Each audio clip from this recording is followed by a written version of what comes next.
So we're the first panel, so we're all a little bit nervous. So we really want to make a good impression and really set the tone for the next 2 days. So we're very excited as well. And as Mimi mentioned, this panel is Powering Vietnam's Green and Digital Future through Inclusive Workforce Development. So as the country moves towards a greener, more digital economy, we need a skilled and inclusive workforce ready to meet the demands of the future, so we can tap into the entirety of the workforce. We had a lovely conversation last week, all of us, that included Mimi and Van, and a very specific data popped up in our discussion. So bear with me as I read it and think about it as well. So a study published by ILO estimated that excluding persons with disabilities from Vietnam's workforce costs the country approximately 1.82 billion in GDP, highlighting the untapped economic potential of greater inclusion. So if look at it, we see this as an opportunity than something to hide behind. So how do we ensure that we include everyone so they can access opportunities and take part in shaping the transition? We have 3 fantastic speakers today. I'm actually going to ask them to introduce themselves first, so we hear straight from them. So if we could start over there, please say your name and where you're from. That would be really wonderful. Thank you, Christina. Good morning, everyone. My name is Dong. I am the Executive Director of Asian Institute of Technology in Vietnam. Lovely to start with the question. Yeah. Anton. Nice to meet you all. Good morning. So I'm Tuan, who is the co-founder of VetZero, the first camera accounting software in Vietnam. And what we do is helping the enterprise and SME on measuring the climate impact and also the planning the decarbonization plan for net zero target. Hi, I'm Jennifer Beckley, the Managing Director of Swift Capital. We're a Southeast Asia-based impact investment firm focused on women's economic empowerment. So this topic is very much close to the team's heart, and look forward to having this conversation with all of you today. Fantastic. But before we get into the details and the nitty-gritty of the panel, I do have a bit of a question for all 3 of you, and maybe a little bit tapping into the elephant in the room or the elephant in the space. We are at an ESG conference, and let me start with this question that's been stirring debate in the last couple of months and hear from you. So the question is ESG dead? Okay, maybe I start first. That actually the question when my friend asked me, especially when Trump withdrew from Paris Agreement. And maybe I answer this with my personal perspective and my opinion. So there's 2 companies that I met in Vietnam. First, BIDV. So you know BIDV, one of the biggest banks in Vietnam. So currently they have their own framework on green loan and very soon the sustainability linked loan. Meaning to say, if the business do not take action on ESG, they cannot take advantage of 1 or 2% reduction on the interest rate. So if we don't do ESG, our competitive may take advantage of that loans. So that first.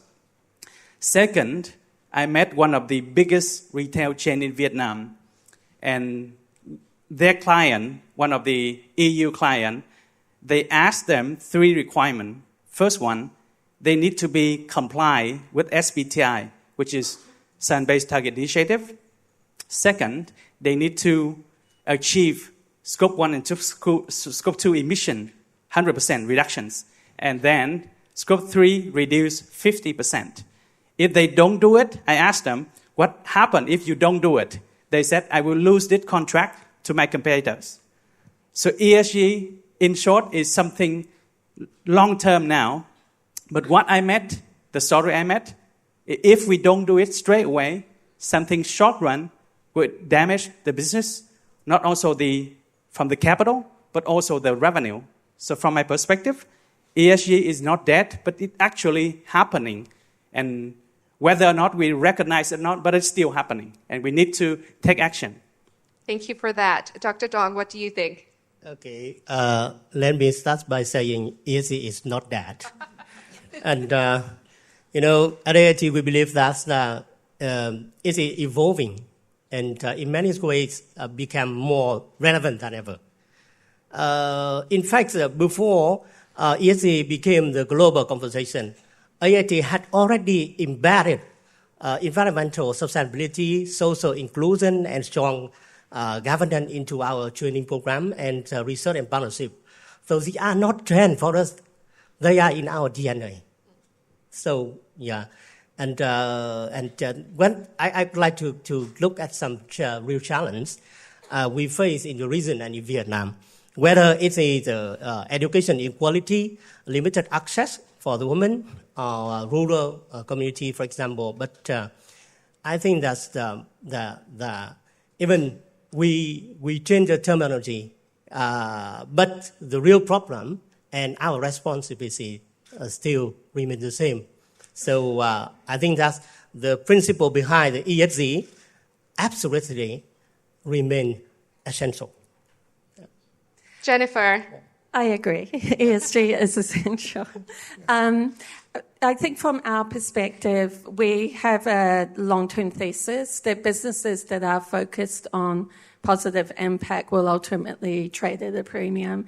And ESG is one aspect to that. And sharing the views of my fellow panelists, we very much believe that companies that are mindful of how they're supporting the climate challenges we have in Southeast Asia, those that are really able to leverage the entire workforce by bringing in women and people with disabilities into their organizations, or thinking about governance aspects and making better decisions, ultimately will be more valuable businesses.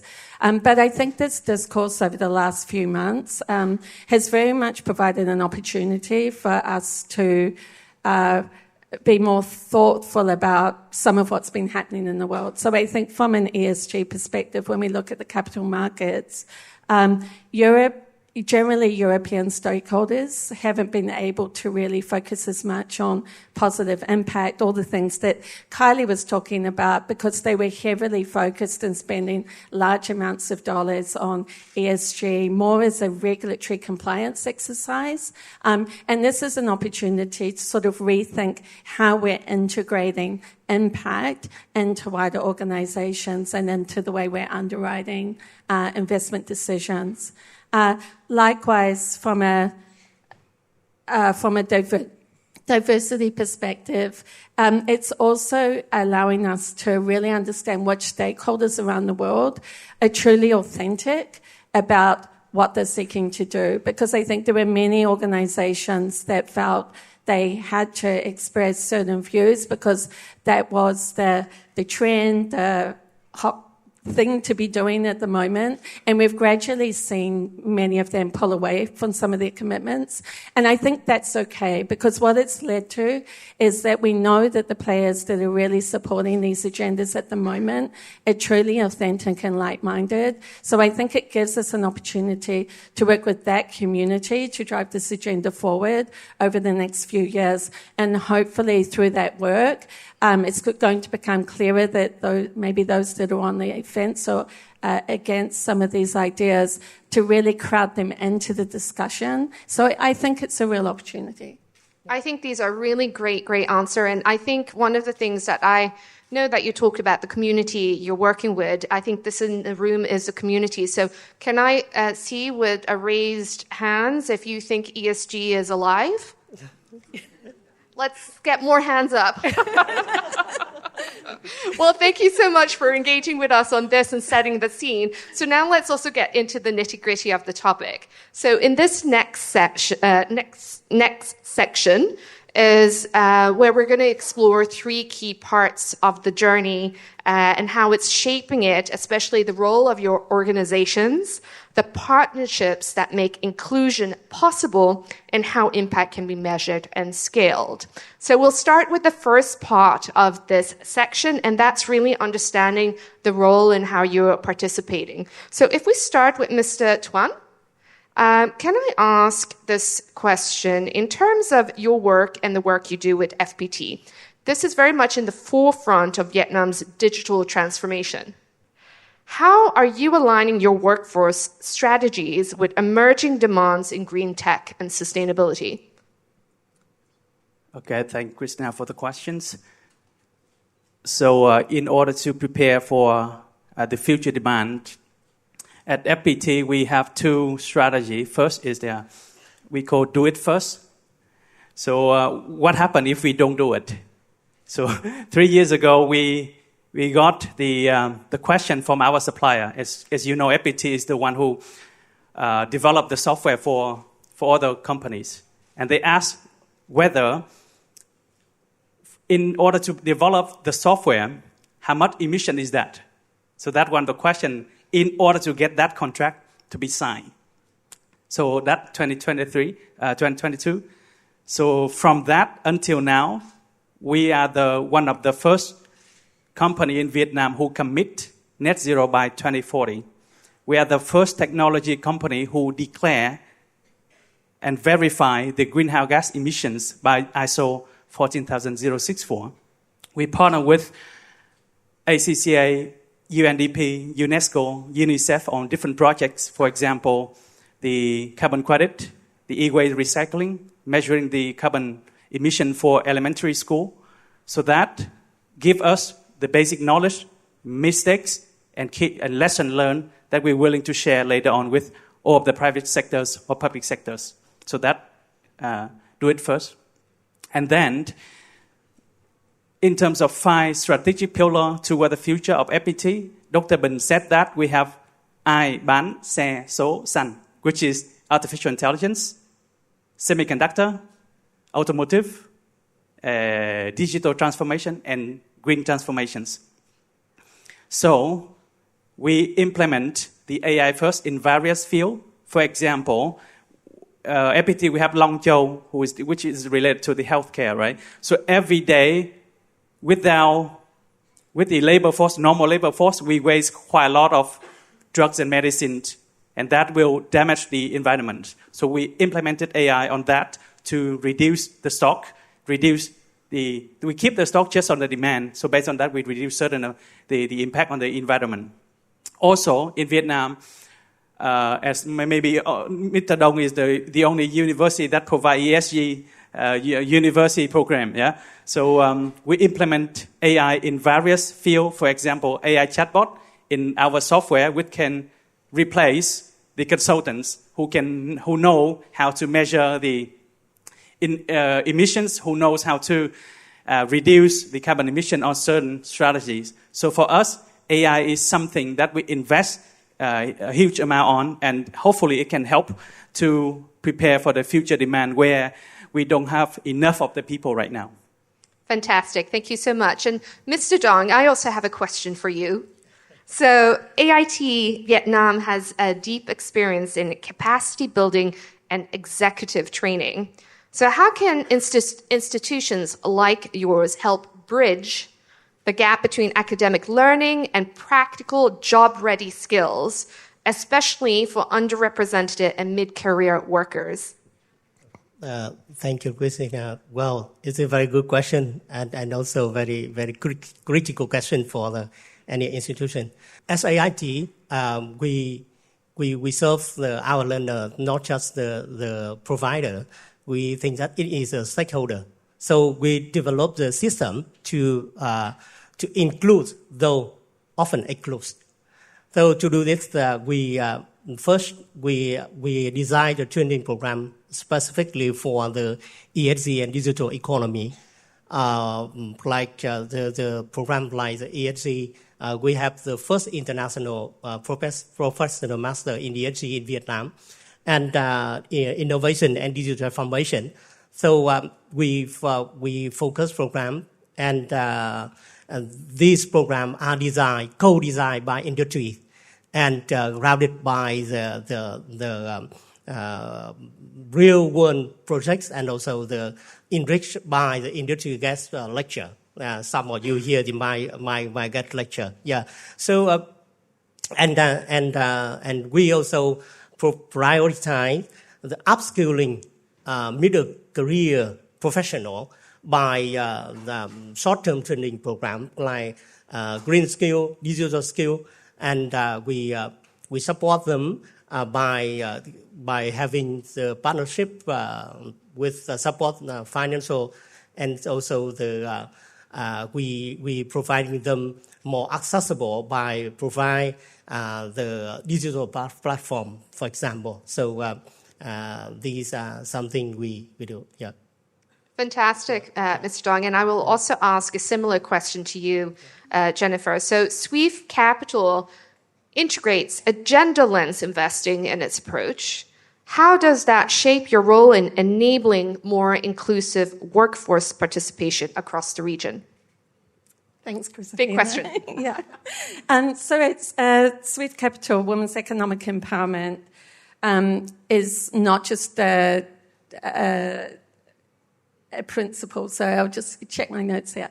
It's a way that we think about every opportunity and the impact that it derives, and it allows us to look at businesses' performance in a very inclusive, comprehensive way.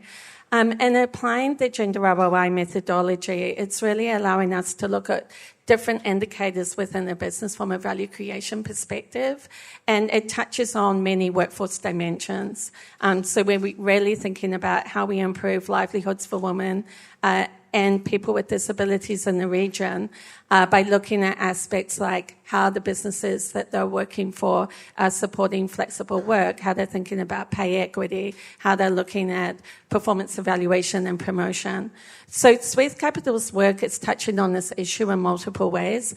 One is through the investments we do ourselves when we're investing in businesses, and particularly education, but also looking at healthcare and food and green economy issues, and really looking at the gender and climate interplays between all of those areas, and bringing that knowledge through into our portfolio companies and what the portfolio companies are doing with their own employees.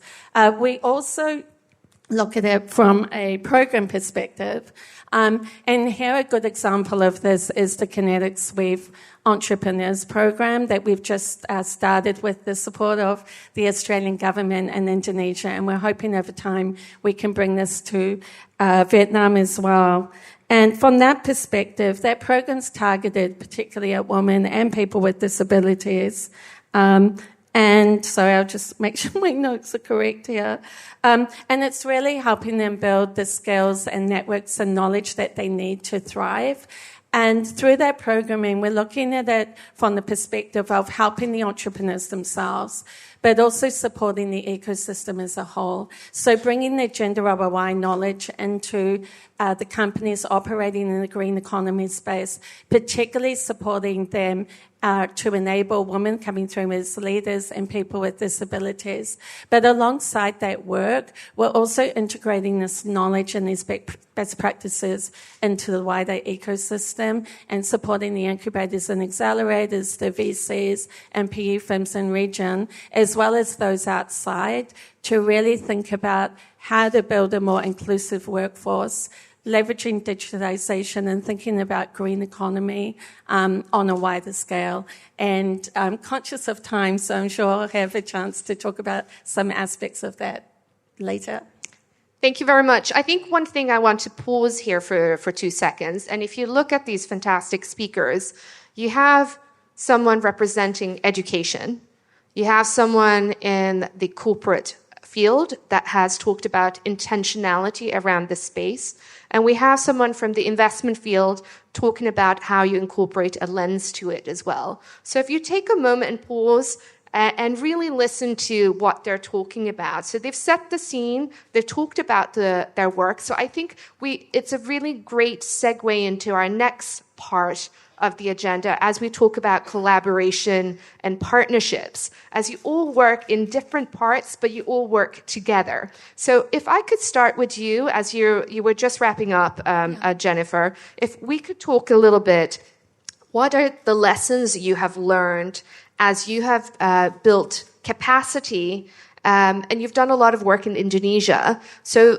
potentially using that as an example, how do you build that into your potential future lens and bringing it here to Vietnam? Sure. So I think from the Indonesia perspective, and it's a similar picture in Vietnam, because I see all of you in the room. I have these amazing panelists on stage with me. There was a lot of work going on in this area in Indonesia, but it was very ad hoc and scattered across the very wide geography of Indonesia. I don't know if you know a fun fact, but when you look at Indonesia from the left to right, it covers the same area as all of Europe. So it's a very wide area with many different islands. So it's hard. Well, we'll put that in the survey, right, Mimi? So that'll be the last question. See if you remember that fact. So from a knowledge perspective, it's really hard to get this knowledge out to all of the islands.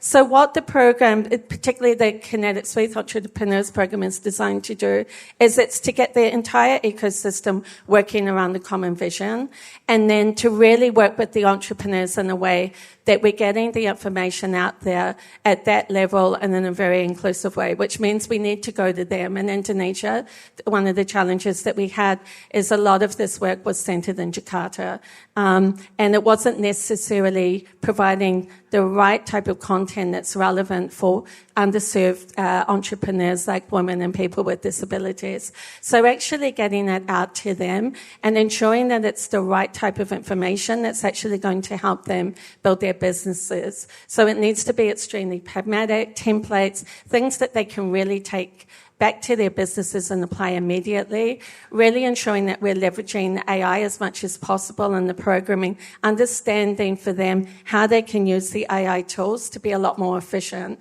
From a market research perspective, they don't need to sit and do a lot, spend weeks on market research. There's so many tools available now that allows a company to really get market research almost, at the press of a button.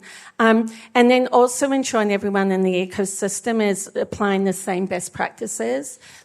We've also conscious of time again, so please come and talk to me if you want to know more about the program. But another thing that we've done is also build a learning management system. So taking all of this practical information, we were very lucky to work with someone who comes from many decades of experience working in global training and development with corporates, really get her to come in and work on a learning management system that's fit for purpose for entrepreneurs, and has the right type of content for them. And that's effectively a public good now. So it's completely in Bahasa at the moment, but everyone in Indonesia can access it. We can ensure students can be accessing the same type of information as they're going through their sustainability programs and they're wanting to build businesses themselves. So I think there's still early days. It sounds like we've done a lot, but it's only really been operating since February. So many learnings to come over the next 3 years, and very hopeful that those learnings can be equally applied in Vietnam quite quickly. I think what you have also highlighted is how you also work with so many other parties. Yeah. And this is the interesting, I have a similar question over to you, Dr. Dong, and that is, how are you building up impactful partnerships from the education side, I guess working with other partners that are here on the panel, and how are you really building up and educating this community so that they're ready to be either receive investment or work in a company or with clients that FPT work with? Yep. Actually, no single organization can create an inclusive workforce alone. So partnerships are the center of everything we do. And we love to do this, and welcome to partnership with all of you. And one of the first very impactful programs is with Hanoi People Committee. In the past 3 years, AIT and Hanoi People Committee we have trained for Hanoi People Committee over 1,000 SMEs CEO, 1,000. And for the Hanoi People Committee support for 70% tuition fees. And for the women-led business and the business with a majority of the are female, we support 100% scholarship. So that's one of the initiatives, very, very good. And we also work with the international partner to support our learner and the customer. So one of the very, very impactful project we call the Learning Center in Environmental and Safeguard, funded by the Fed, ADB and World Bank and also JICA.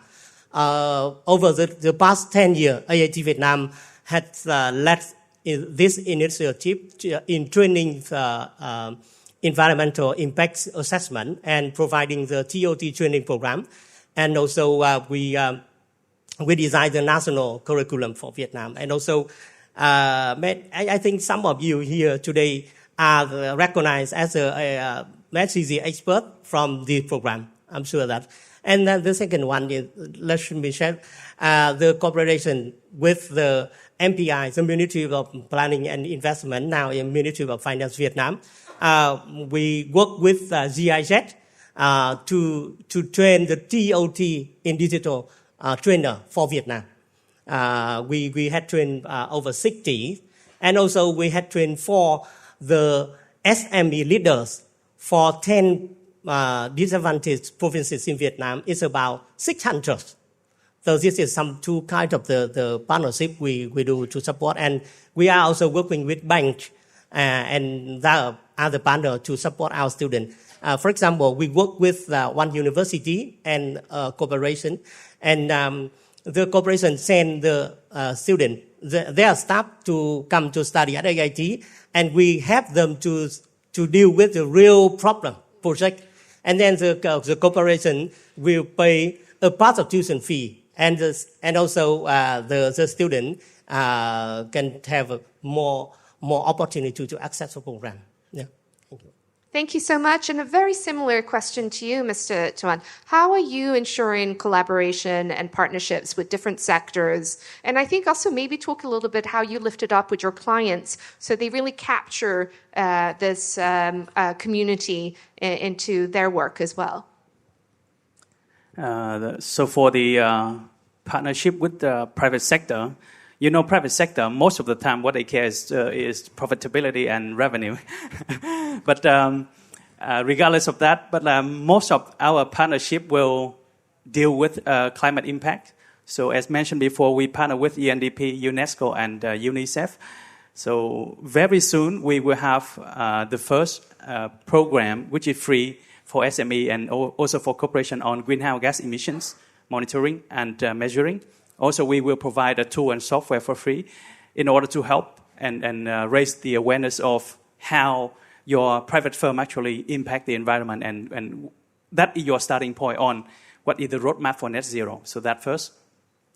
And second, we partner with bank on green financing. So maybe you may heard that FPT signed this strategic contract with BIDV on facilitating the green finance. So if SME they promise or they have the roadmap on certain KPI, for example, the Scope 2 emission reductions, that is qualified for a certain scheme in certain banks. BIDV is the one who we already published, but will be very soon 5 of top 10 banks in Vietnam will have the same mechanism. And that is the opportunities for private firms to kick off the measuring and kick off the ESG. So that the second partnership we help on the green financing. And third is we are talking with Ministry of Technology and Science and Ministry of Education on the same mission that Mr. Dong. So what's happening is we are shortage of people on ESG and especially in public firm. So right after this event, I will be back in Hanoi and talking with them on developing the curriculum on how the students from banking industry can actually measure and verify whether this loan contract is satisfy all the criteria. Yeah. So normally, what happens in the bank now is those staff will not have that skill yet, and in order to prepare for the futures, we need to start from education. So we have the same missions, and that may be the conversation we have right after this event. Yeah. So that's something we do within FPT. See, collaboration and partnerships are happening on stage as we talk. We're very excited. Shake hands. Do we have the photo for it? We have a signature done afterwards, correct? Thank you so much. This is fantastic. Yeah. I do have two more questions as we are coming to the end of our panel. But the final part of our journey together in the three sections that we were going to talk about is really the impact and how do you scale up the work that you're really pushing ahead. What are some of the challenges that you're seeing, but what and how can you scale that up so it has the highest impact possible? So, Mrs. Tran, as you were the one making signatures and contracts already up on stage, let's start with you. Okay, so in terms of challenge that the client that I met, so they have three big challenges now. So first, they don't have people who understand the ESG regulation, frameworks. There are a lot, SASB, TCFD, IFRS S2, there are too many for them. And normally, even myself, when I ask the chairman or the CFO that we should invest in these things, and they also ask me that what is the return on investment. So that is second challenge, that even those although they do not have the people, but if they do, they still lack of clarity on how ESG can turn into profitability, especially for private firms. And third challenge, you all know Trump tariff, right? 46% in negotiating. Did anyone miss that? There was apparently, in case, So on that day, all of my clients shut down all the recruitment and all the expense. So what happened to ESG is something in the future. But this year, next year, profitability, they have no idea what's going on. So that is something real key challenge that they can. It's like we cannot survive until tomorrow. How can we think something like in the next 10 years, right? So that is the facts that we need to all accept. And as FPT also go into that path. And this is three solutions normally I give to the enterprise. So first, we need to start with educations. So we give them a lot of training, free, a lot of material for them to start with.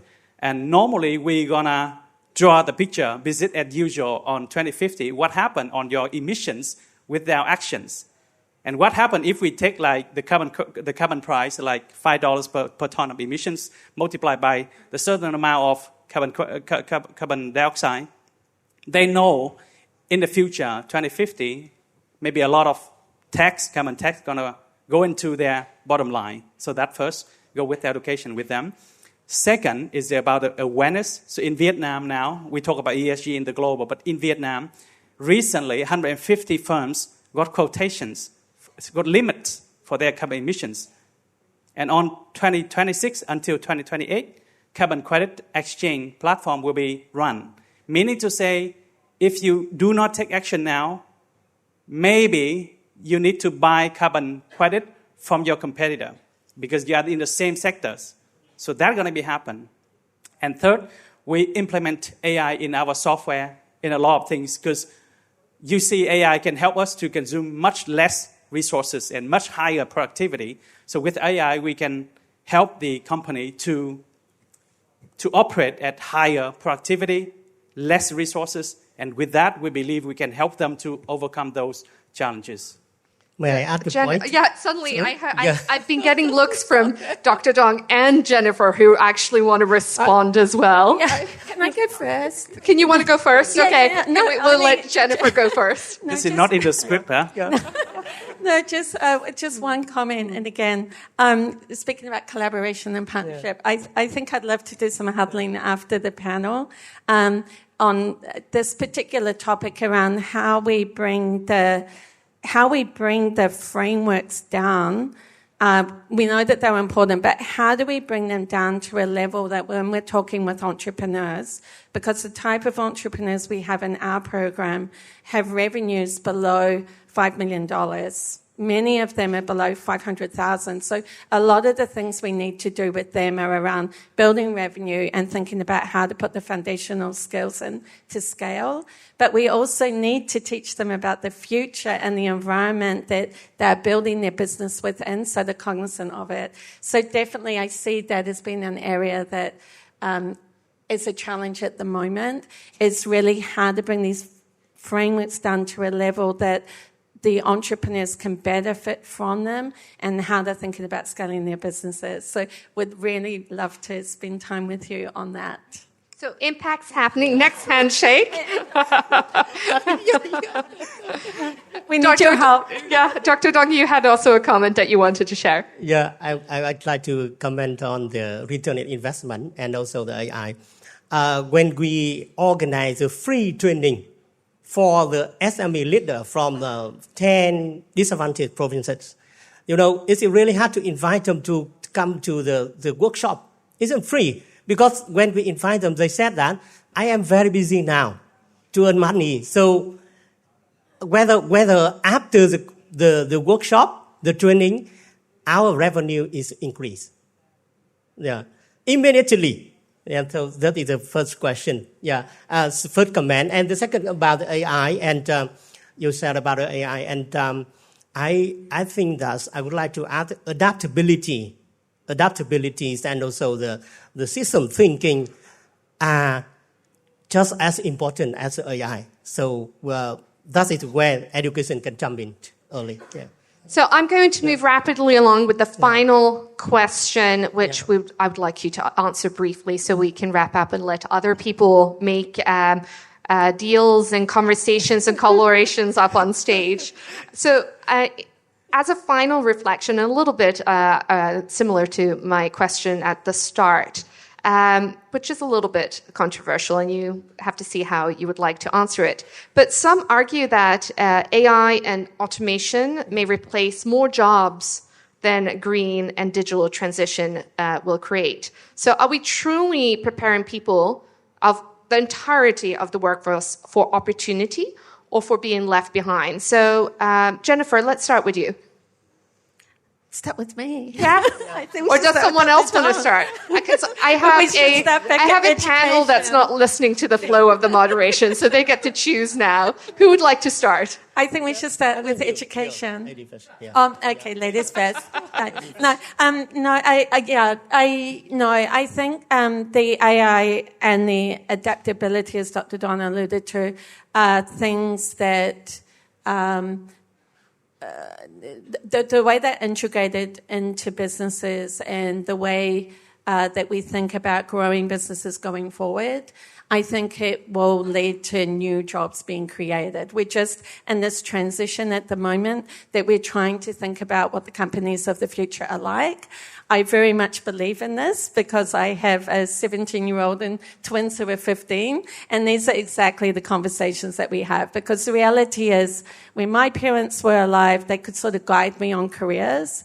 But today, I have no clue what to really be telling my children about as far as, what the workforce could look like for them in 20 years and 40 years. So I'll pass to Dr. Don to talk about it from an educational perspective. Okay, he passed to me. Okay. So for me, I'm not sure whether ESG or AI create more jobs, but let's accept the fact that with ESG, I have my job. I sit here. So, and maybe similar to you guys, because of ESG, we are here. So that ESG is new skill, so it's require new talented and new type of skill sets. But for AI, let I quote the promise of Dr. Bình to the Secretary General of Vietnam, Tô Lâm, on the Resolution 57, that on that FPT Corporation promise, that will produce 10,000 of semiconductor engineers in order to prepare for the future, and 50,000 AI engineers in the future. And 500,000 of FPT engineers can control AI. So the fact is, now every software in AI, in FPT, implemented AI. And we don't have the people who actually control and training those AI agents. And we need to pay double to those. And imagine if in the future we can create those talent in Vietnam, and that will contribute a significant amount to GDP of Vietnam. And that will be the promise of Dr. Ben to Vietnam in the Make in Vietnam event. And that's something that's shared to you about how we prepare for the future, especially in AI. I think that's I think that we are not preparing for people absolution. Yeah. So we are preparing for people more opportunity, but only if we are intentional about the inclusion and inclusion, and I think that's the AI will bring more opportunity for us. I always recommend to my staff and also my students, if you don't want to be left behind, learn about AI every day and update. Yeah, and also not only AI and green and digital skill in general bring more job for us, for the people who want to take this opportunity to improve ourselves. Yeah. Yes. And with that, I think they've wrapped it up so beautifully with the opportunity in ensuring that the entirety of the workforce is up to date, skilled, reskilled, and this will really ensure the future of Vietnam. So with that, I really want to say a big thank you for the most fantastic panel, and to you, the audience, for being so engaged. Thank you. Thank you. Thank you.